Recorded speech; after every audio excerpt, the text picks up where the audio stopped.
Experts en série. Bon début d'après-midi, j'espère que vous allez bien. C'est Marianne Paquette qui est là pour les 30 prochaines minutes. Et oui, expert en série sur Canal M. Aujourd'hui, je parle de programmation neurolinguistique. Vous avez probablement déjà entendu parler de ce terme-là, la PNL. Hein?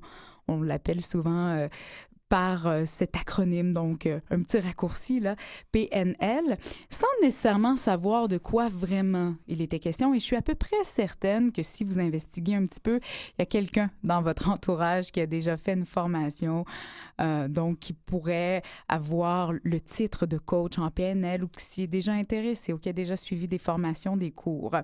Parce que oui, c'est assez répandu, mais en même temps, plutôt méconnue.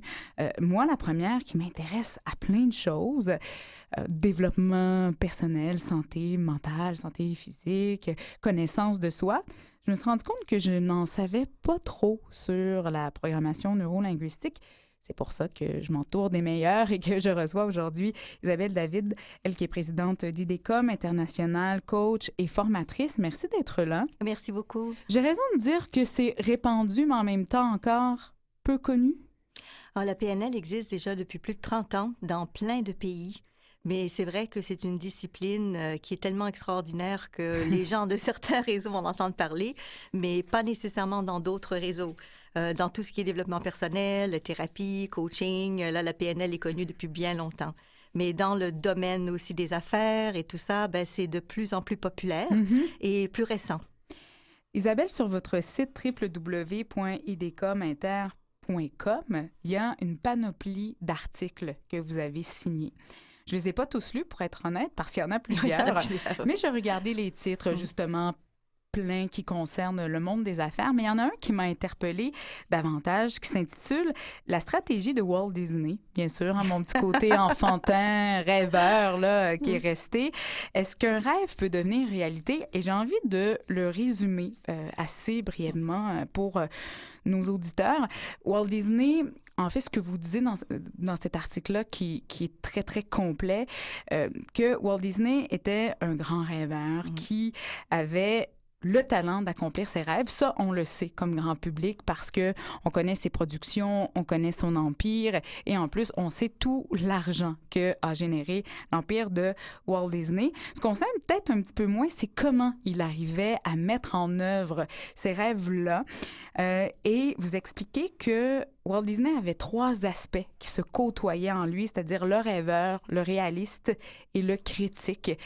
Et que c'est en nous, en chacun d'entre nous, ces 3 aspects-là, mais ce qui nous empêche parfois de réaliser nos rêves, nos aspirations, c'est qu'ils sont mécontents ensemble, ces 3 aspects-là. Ils ne s'accordent pas, mais au fond, ce sont des alliés. Et si on arrivait à bien les concorder, eh bien, on arriverait, nous aussi, un peu à l'instar de Walt Disney, à réaliser nos rêves. Quel est le lien entre la PNL et Walt Disney? Il y a beaucoup de liens. Premièrement, le rêve et réaliser ses rêves. Quand j'ai appris la PNL il y a déjà plus de 30 ans, ça a été un rêve pour moi que j'ai réalisé. La PNL, pour moi, c'est ça, c'est la réalisation de nos rêves. Walt Disney, ça a été un projet de modélisation, c'est-à-dire que Robert Dilts, qui est une personne très connue dans le domaine de la PNL, qui est un des pionniers, a étudié les livres de Disney, a regardé comment il faisait pour créer des choses et les faire arriver. Et à travers ces études-là, il a remarqué que Disney faisait des choses vraiment très intéressantes, comme par exemple, il avait une petite salle en dessous d'un escalier, un genre de placard finalement pour les ballets, et il allait s'installer là de temps en temps, justement pour critiquer. Pour critiquer ses rêves, sa réalisation. C'est-à-dire que Disney avait compris très rapidement que pour réaliser un rêve, ben, il faut évidemment critiquer les choses, mais pas critiquer notre rêve, critiquer plutôt la façon de le mettre en place. Ouais. Donc, en PNL, ben, on appelle ça des stratégies, des façons de faire. On a décodé comment des experts font des choses exceptionnelles et puis après, ben, on peut se l'approprier. C'est ça qui est super, se l'emmener pour soi. J'ai bien ri en lisant votre article où vous citez quelqu'un qui travaillait avec Walt Disney qui disait on savait jamais qui s'assoyait en réunion, si c'était le rêveur, le réaliste ou l'emmerteur. Oui, c'est exactement ça. Exactement. Très souvent, Disney avait sa salle de création, donc il faisait que du brainstorming, du remue-ménage, et il disait à tout le monde, là, il n'y a personne qui critique, on lance toutes les idées, on y va. Et à un moment donné, lui, il revenait avec justement le réaliste ou le réalisateur, la façon de réaliser les choses, et puis après, ben, il allait dans son petit bloc pour critiquer le tout. Mm-hmm. Est-ce que l'on sait pourquoi la PNL, ça a été créé comme méthode? La PNL remonte aux années 70 et puis c'est parti de deux chercheurs, donc il y a Richard Bandler et John Grinder, qui étaient tous les deux à l'Université de Santa Cruz aux États-Unis.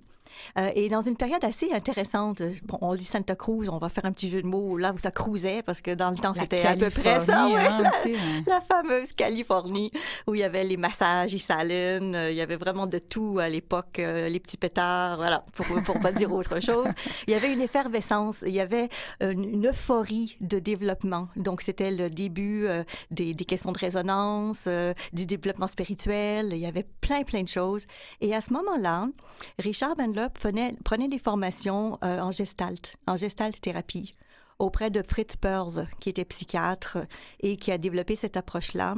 Et très rapidement, il s'est rendu compte, parce que le côté psychologique l'intéressait beaucoup, dire comment est-ce qu'on peut enseigner ce que Perls est en train d'enseigner. En d'autres mots, au tout démarrage de la PNL, il y avait une question de transférer les connaissances et les compétences. Parce que Perls était excellent clinicien, mais très mauvais enseignant, pédagogue. Et Richard Bandler s'est donné le défi et il a encouragé Grinder à venir avec lui, dire comment est-ce qu'on peut décoder comment les gens font leur excellence et puis ensuite le transférer pour que le gens peuvent s'approprier ces façons de faire. Oui, que ça soit possible pour tous et pas simplement pour une élite. Non, exactement. D'autant plus que la majorité des élites qui le font savent même pas comment ils le font. C'est devenu inconscient pour eux. Et ça apprenait d'autres personnes pour observer leurs méthodes. Exactement. Observer les méthodes, décoder les façons de faire. De là a été développé plein d'outils, comme par exemple le métamodèle, c'est-à-dire comment poser des questions, parce que Peirce posait des questions extrêmement pertinentes à ses clients, et des questions « wow ». C'était peut-être les pétards de Santa Cruz. Ça a sûrement dû aider aussi. Programmation neuro-linguistique. Pourquoi on a appelé ça comme ça? Parce que, bon, PNL, je le disais, c'est un terme un petit peu plus connu, mais quand on décortique la vraie appellation, ça semble un peu compliqué. Oui, ça fait un petit peu bizarre, hein, programmation neurolinguistique. Je me souviens, il y a 30 ans, quand j'ai entendu le mot en premier, j'ai dit « quel mot affreux ». Mais en fait, avec le temps, je me suis fait à l'idée. Maintenant, je suis en amour avec la discipline. Programmation, parce que Bandler, qui était un des co-créateurs de la PNL, était un spécialiste en informatique. Et à l'époque, donc c'était l'histoire de la cybernétique, donc toute l'histoire de l'apprentissage, l'intelligence artificielle, ce genre de choses-là.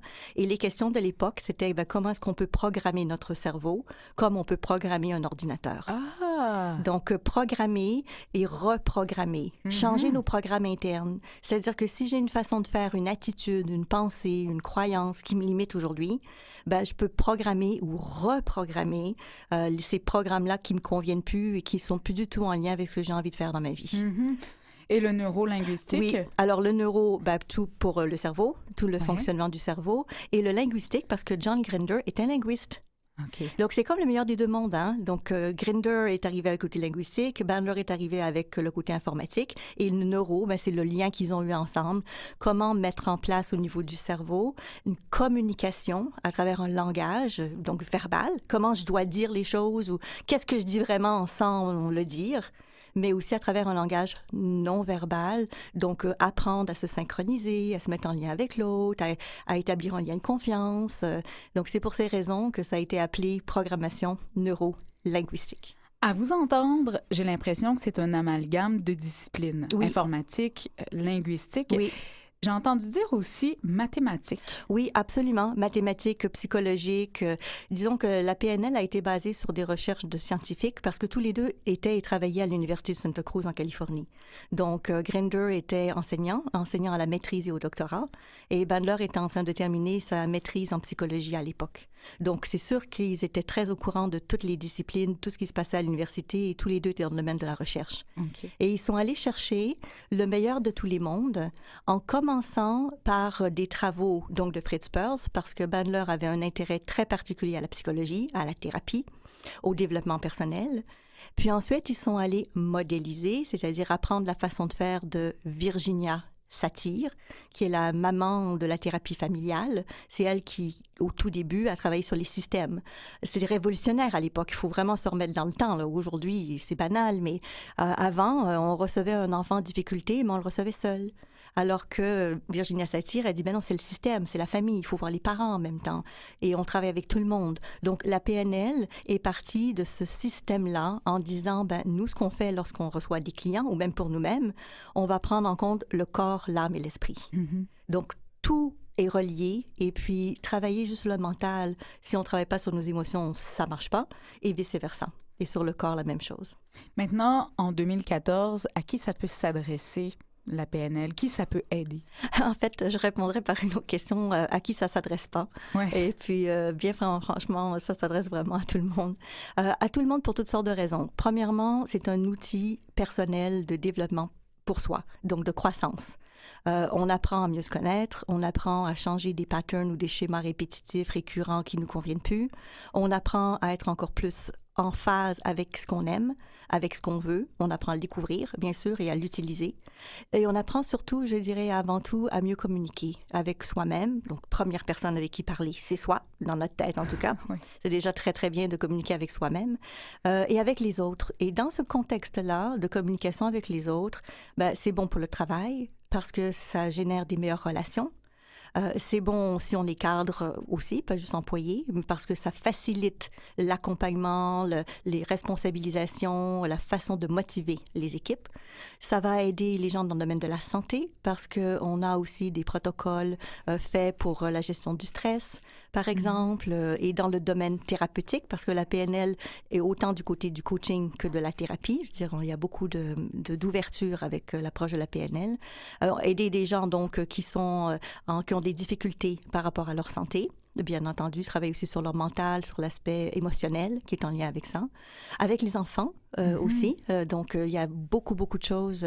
D'ailleurs, j'ai écrit coécrit un livre, des mots et des phrases qui transforment la PNL appliquée à l'éducation. Il y a beaucoup, beaucoup de choses à faire avec les jeunes, avec les enfants. Donc, dans le domaine scolaire, les difficultés, les démotivations, les décrochages, les difficultés d'apprentissage en soi. Après ça, figure-toi qu'on a aussi des étudiants des fois un peu plus âgés que la moyenne. Donc, on a eu une étudiante de 82 ans et elle utilise la PNL dans son centre pour personnes âgées et elle coach et elle aide les autres personnes âgées à mieux gérer leur vie, à parler de ce qu'ils vivent et aussi elle aide leurs petits-enfants. Bien sûr, bien sûr. Donc, tu vois, c'est vraiment à tous les niveaux. Et les artistes, hein? Si on revient à Walt Disney, oui. À stimuler la création, à trouver des ressorts aussi pour aller plus loin. Exactement. Il y a même des méthodologies développées en PNL pour jouer d'un instrument de musique, même pour le chant. Il y a beaucoup de PNL utilisés pour les grands sportifs. Oui, j'ai vu ça aussi pour la performance de haut calibre. Exactement. Et puis, il y a même des équipes olympiques qui utilisent la PNL pour ça. Il y en a même plusieurs, sans les nommer, dans différents pays d'ailleurs. Donc, à ce niveau-là, c'est vraiment extraordinaire parce que ça nous permet d'être cohérents, de s'aligner. C'est-à-dire que notre mental suit le reste. Et plus on est cohérent, plus on est aligné, mais plus on peut devenir performant dans ce sens-là. Ensuite, la PNL, c'est pour monsieur et madame tout le monde, là aussi à la maison, pour mieux gérer les vies de couple ou éviter des conflits. Pour la famille. Oui, pour la famille. Oui. C'est exactement ça, pour la famille, donc dans la vie de tous les jours, dans le quotidien. Puis ça, c'est sans oublier tout l'aspect professionnel. Dans tous les métiers, on peut utiliser la PNL pour mieux communiquer, mieux s'exprimer, mais aussi dans l'attitude de la PNL, dans la façon de faire de la PNL, parce que c'est aussi une philosophie plus que juste des techniques en soi, une philosophie qui est orientée sur l'être humain, sur les solutions qui sont dans l'être humain. Donc, on va faciliter le fait pour les personnes de trouver en elles leurs solutions, leurs ressources. Donc, c'est très revalorisant. Et ça permet de solidifier la personne pour qu'elle-même, finalement, elle puisse prendre les meilleures décisions possibles basées sur ses réalités intérieures. Isabelle, on va prendre une pause et j'aimerais qu'en deuxième partie d'émission, on y revienne sur, oui, les techniques, mais également la philosophie, qu'on continue de parler de ça ensemble dans quelques instants. Pour joindre Marianne Paquette et ses experts, composez sans frais le 1-800-361-0635, poste 220. Écrivez-nous à mpaquette@canalm.ca ou encore suivez-nous de près sur Facebook et à @expertsérie sur Twitter.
Marianne Paquette qui est de retour avec Isabelle David, je vous le rappelle, elle qui est présidente d'IDECOM International Inc., coach et formatrice. Isabelle, je tenais à le dire, je ne l'ai pas dit en première partie d'émission, vous êtes la première femme francophone à détenir le titre, oui, de maître enseignante certifiée en PNL et vous êtes reconnue internationalement. Ça, c'est quand même assez important à souligner. Oui. Je suis d'autant plus contente de vous recevoir ici au Canal M. Merci d'être là. Merci. Je veux aussi revenir sur vos bouquins parce que vous êtes l'auteur du livre Être au cœur de la PNL. C'est édité aux éditions Québécois. Donc, c'est pour le grand public, ce livre-là? Oui, fait pour le grand public. Une explication des origines de la PNL et puis des techniques et des protocoles de base. Et également des mots et des phrases qui transforment la programmation neurolinguistique appliquée à l'éducation chez Chenelière Éducation. Là, davantage pour les enfants qui vivent avec un problème d'apprentissage? Non, en fait, c'est pour tous les adultes qui accompagnent les enfants, donc pour les parents en premier. Et puis, il y a plein d'exercices concrets que les gens peuvent utiliser avec des fiches reproductives. Alors, on mettra bien sûr tous ces renseignements sur le site du Canal M. Et je redis votre site, lapnl.ca. A aussi précisé que le www.idcominter.com va disparaître. Tantôt, j'ai dit ce site-là, mais c'était pas tout à fait juste. Donc, lapnl.ca pour plus d'informations. Je veux revenir, Isabelle, avec vous sur les disciplines, mais bon, en fait, les disciplines, on en a parlé en première partie d'émission. Dans la PNL, on retrouve un amalgame de mathématiques, de linguistique, d'informatique, mais il y a également différentes techniques qui sont appliquées dans le parcours que le coach fait avec son client. Entre autres, et ça m'a fait penser à ça tout à l'heure quand on parlait des athlètes d'élite, la visualisation. On sait que les athlètes d'élite souvent en font, mais ça fait partie d'une technique de la PNL. Oui, alors en PNL, on a plein d'outils. Notre coffre est très, très grand. Et il est très grand parce que l'être humain étant différent, on va utiliser les outils selon les besoins de la personne. Donc, visualisation, création mentale, et puis aussi un travail sur les pensées et les idées. C'est-à-dire que quand on a une idée, une réflexion, de se poser la question si c'est utile, aidant ou non pour nous. C'est très surprenant parce que des fois, on a le petit diable interne, notre dialogue intérieur. Des fois, il nous rend service, des fois, il nous joue des tours. Et puis, c'est de prendre conscience aussi de ça au quotidien. Donc, dans la PNL, il y a bien sûr tout l'accompagnement, les thérapeutes, les coachs. Donc, on a besoin, on peut aller voir quelqu'un et consulter. Mais il y a aussi, je dirais, et avant tout, le côté éducatif, c'est-à-dire apprendre à devenir autonome, apprendre à l'utiliser pour soi. Pour continuer dans sa vie par la suite à faire ça. On a ce qu'on appelle aussi les ancrages. Alors, le terme est beaucoup plus populaire maintenant qu'il y a longtemps, mais c'est de réactiver des souvenirs, des expériences qu'on a vécues utiles et aidantes. Alors, laisse-moi te donner un exemple très concret. Milton Erickson, qui était psychiatre, qui a créé l'hypnose ericksonienne, était très, très malade assez jeune et à un moment donné, à cause de la polio, il était paralysé. Il était dans un lit, il ne pouvait plus bouger. Et il a commencé à visualiser à l'intérieur de lui, donc dans sa tête, à imaginer quand il jouait au soccer avec ses copains. Et il a remarqué quand il faisait ça, il était un petit peu plus heureux, malgré la difficulté. Et il a aussi remarqué que plus il pensait à ça, plus il revisualisait ces scènes où il était en train de jouer, puis il se voyait dans l'action, puis il bougeait, mais ses jambes ont commencé à bouger. Donc, la visualisation, c'est tellement fort. C'est rentrer en contact aussi par des ancrages, par des expériences qu'on a déjà vécues, parce que quand on réactive ces expériences, on réactive tout ce qui est associé à ça. L'expérience elle-même, les émotions qu'on a vécues à ce moment-là, la force qui était là à ce moment-là, et notre être intérieur, il prend ça comme étant vrai dans l'instant présent. Donc, si par exemple, je pense à un jeune que j'ai côtoyé il n'y a pas longtemps qui était un petit peu inquiet parce qu'il y avait des examens qui s'en venaient, bien, repense à un moment donné où tu as eu une belle réussite. Et juste revenir là-dedans, ou à un moment donné où tu sais que tu as appris, puis tu as bien appris, puis après, lorsque tu avais fait ton évaluation, tu es content de l'avoir réussi. Donc ça nous remet, et c'est très rapide, et ça nous remet dans un état de confiance, d'énergie, de vitalité, et à l'intérieur de nous, notre être intérieur va chercher toutes les façons de faire, les compétences, les connaissances qu'on a déjà acquises, qui sont là, mais que très souvent on n'en a plus conscience. Donc, très rapidement. Ensuite, on a tout ce qu'on appelle les sous-modalités, les caractéristiques de l'encodage. Alors, je te donne un exemple. Quand on vit quelque chose, on va l'emmagasiner dans notre mémoire. Donc, par exemple, je suis au bord de la plage. Dans ma tête, quand je vais me souvenir de cet événement-là, chaque personne étant différente, moi, je vais peut-être probablement imaginer les pieds chauds dans le sable parce que j'aime le côté touché, kinesthésique, sensitif. Mais quelqu'un d'autre peut entendre le bruit des vagues, d'autres vont entendre les enfants jouer. Alors, quand on a à l'intérieur de nous des représentations internes, c'est comme ça qu'on appelle ça, des scènes de choses difficiles, ou qui sont moins agréables, on peut en modifier les composantes et ça modifie l'expérience. Alors, comme par exemple, et les auditeurs peuvent le faire en même temps, de penser à quelque chose qu'on a déjà vécu qui était plus ou moins intéressant. Et puis, il y a une scène à l'intérieur de notre tête qui revient en lien avec ça. Alors, certaines personnes, ça va être des sons, d'autres des sensations, d'autres des images, ça va varier. Mais il y a quelque chose qui ressort de particulier. Comme par exemple, quelqu'un m'a dit un jour, il y a son regard dans cette scène-là qui me fatigue. Ou l'autre va dire, ça va être agaçante. Et quand on transforme ça à l'intérieur de nous, c'est-à-dire on change le regard de l'autre, on transforme la voix de l'autre, bien, à l'intérieur de nous, l'expérience est vécue complètement différemment. Ça, c'est une des plus belles découvertes de Richard Bandler dans la PNL. Je l'ai fait en même temps et puis mon regard sur une situation est complètement différent en ce moment. C'est extraordinaire. Hein? Oui. Et puis, on a aussi ce qu'on appelle les stratégies. Alors, par exemple, Walt Disney, c'est une stratégie. C'est mettre en place une méthodologie, une façon de faire. Donc, si je veux réaliser mon rêve, alors moi, je côtoie beaucoup de gens qui veulent partir à leur compte, comme coach, par exemple, etc. Bien, très souvent, ils ont des inquiétudes. Comment je vais laisser mon ancien travail? Est-ce que je vais arriver financièrement? Donc là, on met en place cette stratégie de Disney. Rêve à ce que tu veux, sans penser à quelque chose de négatif du tout. Imagine-le réaliser. Et même les yeux vers le haut, parce que en plus, Disney, lorsqu'il faisait ça, ses yeux allaient vers le haut, et ça veut dire qu'il est dans le mode visuel. Et là, après ça, ressens-le à l'intérieur de toi, vraiment pleinement. Et là, comment tu vas le mettre en place? C'est quoi les actions concrètes que tu vas faire? Donc, comme par exemple, suivre des formations, diminuer progressivement mes heures de travail, mettre de l'argent de côté pour la prévision de la transition, voilà. Et puis après, là, tu vas dans ton critique. Mais le critique, il critique uniquement, je reviens là-dessus, la façon de le réaliser. Donc, il critique pas le rêve de partir à ton compte.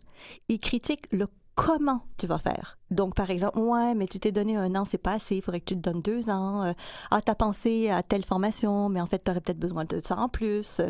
Donc, très concret, dans la vie de tous les jours, beaucoup d'outils de la PNL peuvent s'appliquer pour qu'on puisse le mettre en place. Maintenant, c'est sûr qu'il y a des situations où on a besoin d'être accompagné, que seul, c'est pas suffisant. Premièrement, parce qu'on occulte, c'est-à-dire que nous-mêmes, on bloque des choses, on bloque des processus, on ne voit pas clair, on devient confus par rapport à une situation. Et c'est là que consulter quelqu'un est vraiment important. Parlant de consulter quelqu'un, on trouve comment, au Québec, un coach en PNL qui est reconnu et en qui on peut avoir confiance? Alors, la première chose, ça pourrait être de contacter les écoles de formation, donc contacter IDECOM, par exemple, et puis on a des listes d'étudiants qu'on a formés en tant que coach. Ensuite, il y a plusieurs associations de coaching, mais une spécifiquement pour la PNL, qui est la Société internationale des coachs PNL. Donc, les gens peuvent aller sur le site web de l'association, consulter. Maintenant, tous les gens qui font du coaching PNL ne sont pas nécessairement membres de l'association. Et puis, demander aux gens autour, regarder dans les annonces dès qu'il y a le mot PNL qui va avec. Maintenant, ce qui est important de réaliser, c'est dans n'importe quelle discipline, il y a plusieurs niveaux de formation. Mm-hmm. Pour devenir coach, c'est 1000 heures de formation. C'est 3 niveaux. Oui, c'est ça. Et donc, il faut vraiment que quand les gens veulent consulter un coach PNL, que ce soit un coach certifié et non pas quelqu'un qui se dit coach parce que le titre n'est pas protégé au Québec. Le titre de psychothérapeute l'est, mais pas le titre de coach. Donc, les gens s'assurent de rencontrer quelqu'un qui est vraiment bien formé et non pas quelqu'un qui a lu un livre et puis qui s'annonce. Exactement. Donc, moi, je dirais aux gens de bien valider, de bien vérifier à l'avance. Maintenant, la majorité des gens qui font du coaching PNL sont des gens très sérieux, des gens aussi dépassés la trentaine pour la majorité, tout simplement parce que c'est souvent une seconde carrière. Ouais. C'est pas une troisième ou quatrième carrière. Donc, ces gens-là arrivent avec une expertise de vie, un bagage de vie qui est très aidant et très utile pour bien accompagner des personnes. Et dans leur formation, donc ils ont la formation de praticien, de maître praticien et de coach, donc il y a 3 niveaux de formation. Ils apprennent premièrement à travailler sur eux-mêmes. C'est-à-dire que pour bien accompagner quelqu'un, il faut absolument avoir fait du travail sur soi. Il faut être capable de s'accompagner soi-même. C'est la priorité, la chose la plus importante, vraiment. Et puis, ils apprennent ensuite des outils d'accompagnement. C'est-à-dire que dans les niveaux praticien et maître praticien, c'est vraiment apprendre la PNL en soi. Et dans le post-maître en coaching PNL, c'est là que les gens vont apprendre à faire l'accompagnement et d'autres outils aussi pour bien accompagner les gens. Isabelle, très rapidement, parce que le temps file à vive allure, à quoi il faut s'attendre si on a envie de consulter, d'être accompagné en PNL? Alors, la première chose, c'est qu'il faut rester ouvert parce qu'en PNL, des fois, on pose des questions bizarres. Mais en fait, il n'y a rien de très bizarre là-dedans. C'est qu'on ne va pas dans le contenu, on va plus dans le processus. Donc, l'ouverture et puis être prêt à s'engager.